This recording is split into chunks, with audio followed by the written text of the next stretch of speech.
สวัสดีเจ้าแม่นี่ชวนแซ่บแบบเมียงๆมาหำแล้วเจ้ามันอิหยังวันนี้นะเจ้าแม่แอนจะมาแกงหน่อไม้ส้มใส่ไก่แล้วก็จะเอาเห็ดถอบมาใส่ตัวเนื้อเจ้าเห็ดถอบนี่มันก็ออกในตู้เย็นอย่างเก่าอย่างเดิมนั่นแหละเจ้าน้องมันจะออกมาแล้วเราก็งัด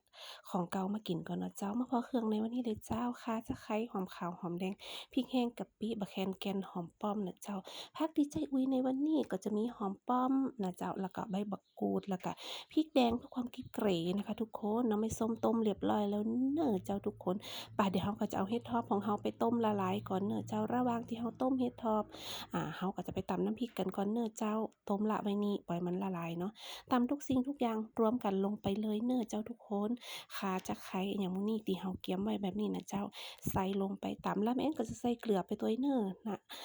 ตอนที่เราตำน้ำพริกนี่ก็จะใส่เกลือลงไปตัวเจ้า เพื่อความกลมกล่อมนะคะทุกคนไผจะใส่บ่ใส่ก็ได้เด้อเสร็จเรียบร้อยแล้วเจ้าแม่อันก็จะเอาประมาณนี้นะเจ้าพอประมาณเนาะเหมือนเดิมเจ้าอันนี้จะเป็นของคนแขกเด้อเจ้าของคุณอาเนาะเขาก็จะแยกไว้ตรงนี้เนาะเจ้าทุกคนเพราะอะหยังถึงต้องแยกแม้แต่ปากแม่แอนก็จะต้องแยกนะเจ้าเพราะว่าเปิ้นถือศีลเนาะเปิ้นถือศีลเปิ้นเป็นอิสลามมุสลิมอิหยังบ่ฮู้ก็แล้วแต่เฮาอะมันอิสลามมันกินได้หมดสุ ว่าแล้วก็มาคั่วกันก่อนเด้อเจ้าคั่วน้ำพริกไปเหมือนเดิมเจ้าคั่วน้ำพริกให้มันหอมสอดๆได้ที่แล้วเราก็เอาไก่ของเราลงไปคั่วเลยเจ้าไก่นี่จะคั่วประมาณ80-90%เลยก็ได้เด้อวันนี้แม่แอนจะใช้เป็นปีกบนเนาะแล้วก็เอามากกๆแบบนี้เจ้าได้ที่แล้วเราก็เตรียมน้ำลงไปเลยเจ้าทุกคนบ่ว่าจะเป็นของแขกของคนพุทธของคนแขกเนี่ยเหมือนกันเด้อเจ้าน้ำพริกเหมือนกันเพียงแต่แม่แอนจะอ่า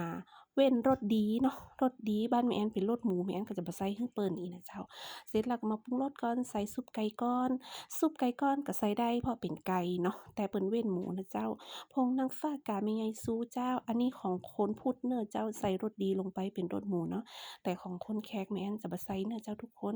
ของคนแขกก็กินเผ็ดบ่ได้เหมือนกันเจ้าแต่ของเราใส่ไปเต็มคาราเบลเลยโซเอ่อพอมันเดือดได้ที่แล้วเราก็เอา นี่เลยเจ้านางเอกนางฟ้าของเราใส่ลงไปเลยค่ะก็จะเป็นเห็ดถอบกับหน่อไม้ส้มที่ต้มสุกแล้วนะเจ้าทุกคนเขาจะอ่า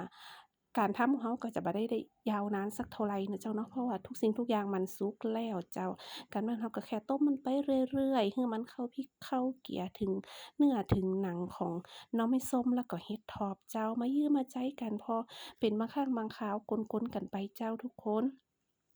แต่ก่อนมาน่ะเจ้าอาของแม่แอนนี่น่ะเจ้าเปิ้นก็กินหมดกูอย่างเนาะแต่ว่าเปิ้นไปแต่งงานกับแฟนเปิ้นสามีเป็นชาวเลบานอนเนาะเฮาก็ยังไงอะเข้าเมืองลิวมันก็ต้องลิวตาตามเนาะทุกคนเนาะไปถือศีลกินบ้านเปิ้นแล้วน่ะเจ้าเฮาก็ต้องทำตามของเปิ้นน่ะเจ้าอ่านี่เฮาแม่แอนก็แกงใส่ไก่เนาะเจ้าสุกหอมโซะหอมสดน่ะเจ้า ปกติแล้วเนาะแกงหน่อไม้ส้มนี่เปิ้นจะใส่ก้อมก่อแต่ถ้าแกงใส่ไก่ใส่เห็ดทอบแบบนี้แม่แอนก็จะใส่แบบเหมือนน้ำพริกแกงคงแกงแค้อย่างเงี้ยก็จะบ่ใส่เจ้านี่นะคะของแขกนะคะปากก็ต้องแบ่งกันไว้แบบนี้นะเจ้าทุกคนแม้แต่ปากกับแม่นก็จะบ่กวนคือเปิ้นเนาะเพราะว่าอ่าฮีตบ้านไผบ้านมันน่ะสูตอนที่อ่าพากย์เสียงนี่ขออภัยในเสียงรบกวนนะเจ้าบ่ฮู้ว่าข้างบ้านข้างจ้องเปิ้นว่าหยังแวดๆวอดๆเนาะสู่ฟังอดฟังเอาเด้ออ่า สุกแล้วเจ้าได้ที่แล้วเราก็เอาผักของเรามาอุ้ยเลยเจ้าอันนี้หอมป้อมนะคะจากสวนยายนวลค่ะแล้วก็ใบมะกรูดจากหลังบ้านแม่แอนเนี่ยเจ้าบ้านที่บ่มีขี้ดินเนี่ยเน้อทุกคนหอมโซะเลยเจ้ากับนี่อันนี้ก็จะเป็นแกงแหมอย่างหนึ่งนะเจ้าถ้าเป็นแกงไส้ปูไส้ปลาก็จะเป็นแกงแหมอย่างหนึ่งเนาะน้ำพริกก็คนละอย่างกันเน้อน้ำพริกก็เท่าที่เราดูเมื่อกี้เลยเจ้าทุกคนเสร็จเรียบร้อยแล้วเด้อมาข้าวนึ่งจำหมุดกับแม่แอน ข้าวตอนในวันนี้เมนูผัวเจ้ามักขอเสนอตอนแกงหน่อไม้ส้มใส่ไก่ใส่เห็ดถอบเน้อเจ้าทุกคนใครสนใจยังไม่ได้กินข้าวเตรียมมาตักเอาเน้อแกงหน่อไม้ส้มลำสดน้ำร้อนๆนะเจ้าอากาศก็ร้อนตอนแรกมาปะแกงหน่อไม้ส้มร้อนๆแทนโอ้โฮเข้ากันมากๆเลยเด้อโสมาเด้อเหมาะขนาดเจ้าเมนูผัวเจ้ามัก